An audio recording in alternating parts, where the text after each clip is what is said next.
Hello दोस्तों, मेरा नाम रोहिणी वर्मा है और मैं आपको अपनी लाइफ की रियल स्टोरी बता रही हूँ और ये स्टोरी सुनकर आप खुद जान जाएंगे कि ये किसी लड़की ने अपनी रियल लाइफ की स्टोरी बताई है।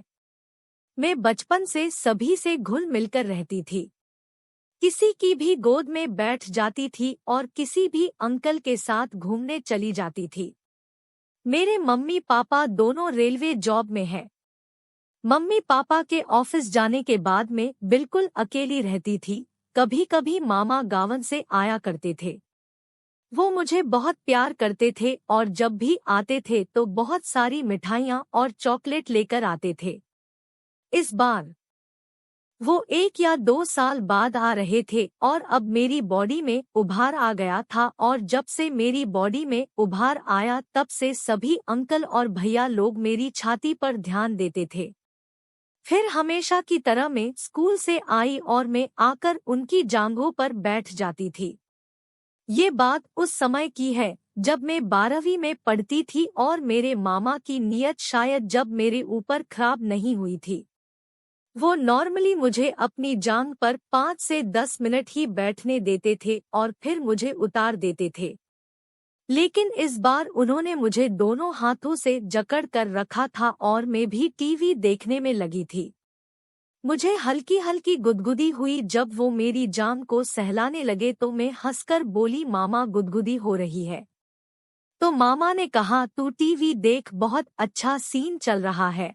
और मैं टीवी देखने लगी, लेकिन फिर उन्होंने अपना हाथ मेरी स्कर्ट के और अंदर डाल दिया। अब वो मेरी अंदर वाली के ऊपर से सहला रहे थे और मैं हंस रही थी। मामा हटाओ हाथ, मुझे गुदगुदी हो रही है। उन्होंने अब धीरे से अपना हाथ मेरी अंदर वाली के अंदर डाल दिया, लेकिन वो कुछ कर नहीं पाए थे। फिर उन्होंने कहा, रेशु एक पैर नीचे करो, और मैंने पैर नीचे कर दिया और वो धीरे धीरे मेरी दोनों टांगों के बीच में सहलाने लगे। मुझे थोड़ी भी भनक तक नहीं थी कि मामा मेरी बॉडी के साथ कुछ गलत कर रहे थे।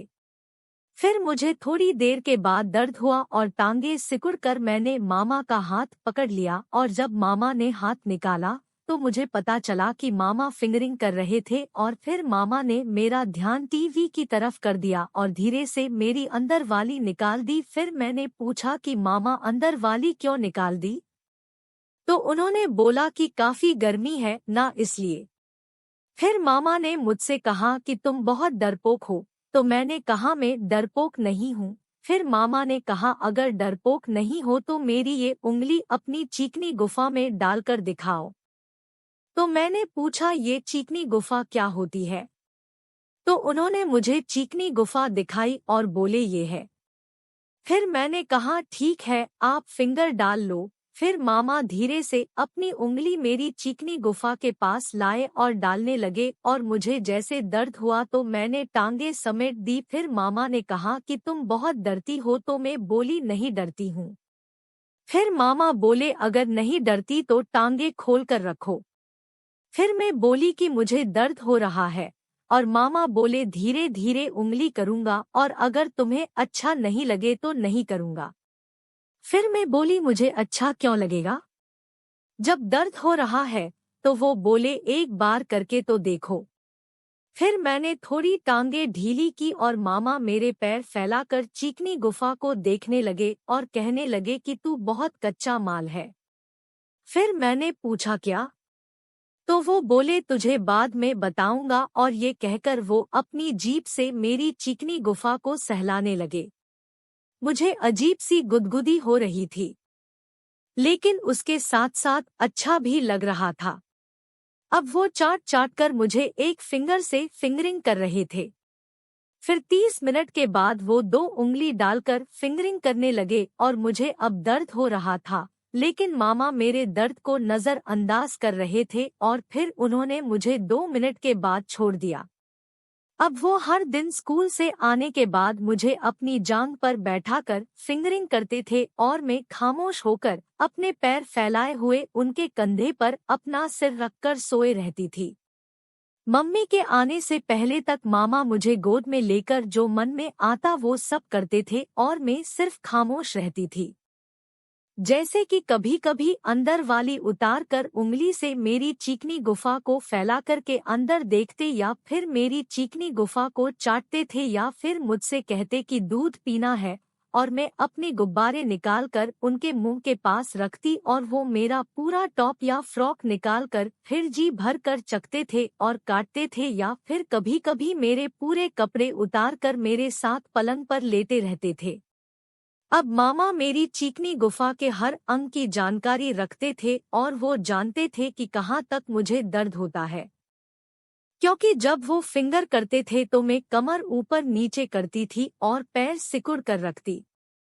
फिर वो फिंगरिंग धीरे करते और मैं चुपचाप पैर फैलाए उनको मनमानी करने देती थी। मामा की उम्र 30 साल थी और वो बहुत चालाकी से हर दिन मेरी मस्ती की भूख बढ़ा रहे थे और उनकी जादुई उंगलियां मुझे पागल बना रही थी और वो यह अच्छे से जानते थे कि मेरी चिकनी गुफा के साथ कब क्या करना है। कभी कभी तो बिना स्कूल की ड्रेस चेंज किए ही मेरी चिकनी गुफा में फिंगर करने लग जाते थे और मैं लास्ट पीरियड से स्कूल में मामा को मिस करती थी। अब मामा मुझसे करने की प्लानिंग कर रहे थे, लेकिन मुझे थोड़ी भी भनक नहीं लगने दी। मेरे एक रिलेटिव की शादी थी और मम्मी पापा ने प्लानिंग की हम सब जाएंगे, लेकिन मामा ने मुझसे कहा कि तुम कह दो कि तुम्हारा टेस्ट है और मैंने अपने पापा मम्मी को यही कहा और उन्होंने कहा कि तो तुम अकेली कैसे रहोगी। तो मैंने मामा का नाम लिया और वो मान गए। ये मेरी जिंदगी की सबसे बड़ी भूल थी और वो दिन आ ही गया जिस दिन मेरे पापा मम्मी को जाना था। मैं सुबह स्कूल चली गई और उनकी ट्रेन सुबह 10 बजे की थी। फिर मैं जब स्कूल से आई तो घर में मामा थे और मामा ने मेरे आते ही म्यूजिक लगा दी और मेरे साथ डांस करने लगे। उनका मुझे छूना बहुत अच्छा लग रहा था। उन्होंने मुझे किस किए। अब वो मेरे बूब्स दबा रहे थे।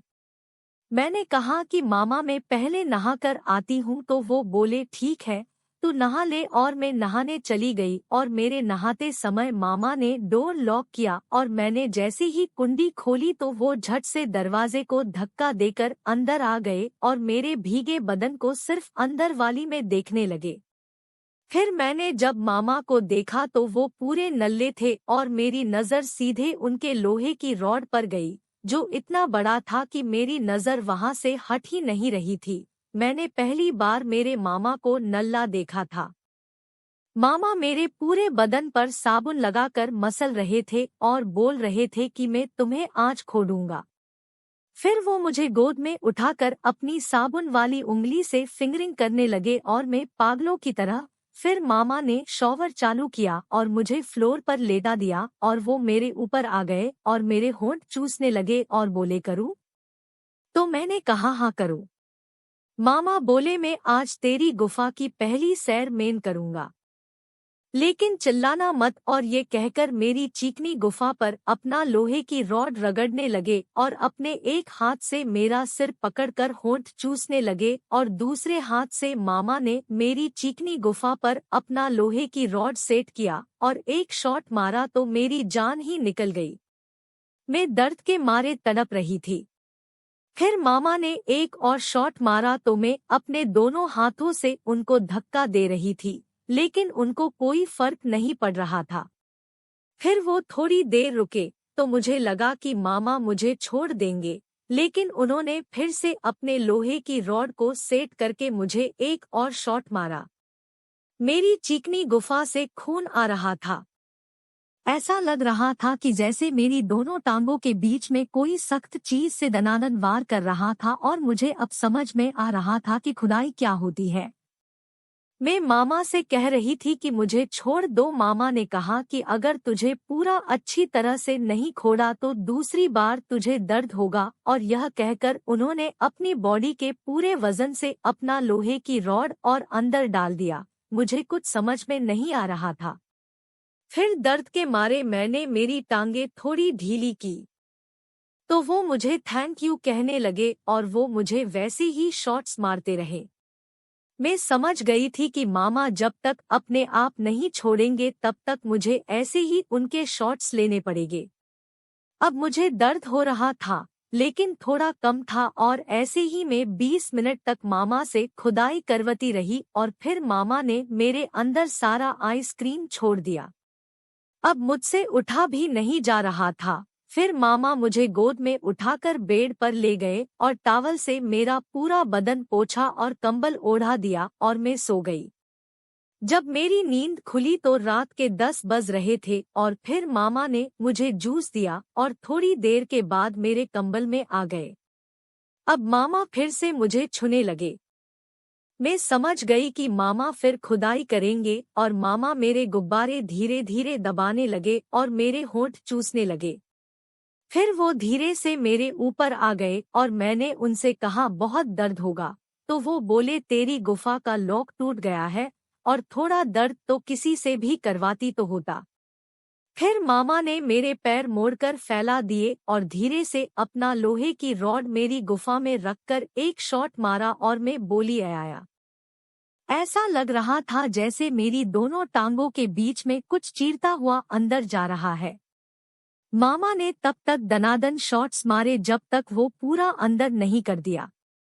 फिर हर एक शॉट्स में मुझे साफ साफ एहसास हो रहा था कि वो मेरी टांगों के बीच में कोई चीज फाड़ रहे हैं। ऐसे ही उन्होंने मुझे 20 मिनट तक खोदा और फिर पूरा आइसक्रीम मेरे अंदर छोड़कर सो गए। फिर जब सुबह हुई तो मैं चल भी नहीं पा रही थी, लेकिन मामा ने मुझे उसी हालत में सुबह भी खोदा। ये सिलसिला 3 दिन तक चला, जब तक मेरे मम्मी पापा नहीं आए और फिर मामा ने मुझे 1 हफ्ते तक ही खोदा।